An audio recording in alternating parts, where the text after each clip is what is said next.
Praise the lord. Bible ફક્ત motivational હેતુઓ માટે નથી.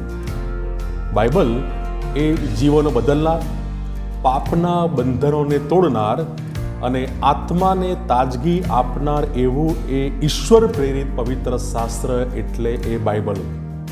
કારણ કે દરેક શાસ્ત્ર ઈશ્વર પ્રેરિત છે. તે બોધ, નિષેધ, સુધારા અને ન્યાયપણાના શિક્ષણને અર્થે ઉપયોગી છે.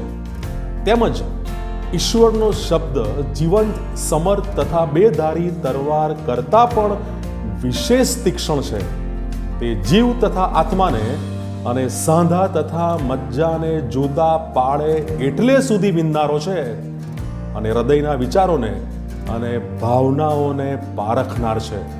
આવો પવિત્ર શાસ્ત્ર બાઇબલનું રોજ આપણે વાંચન કરીએ, મનન કરીએ અને ઈશ્વરની દોરવણી પ્રાપ્ત કરીએ. God bless you.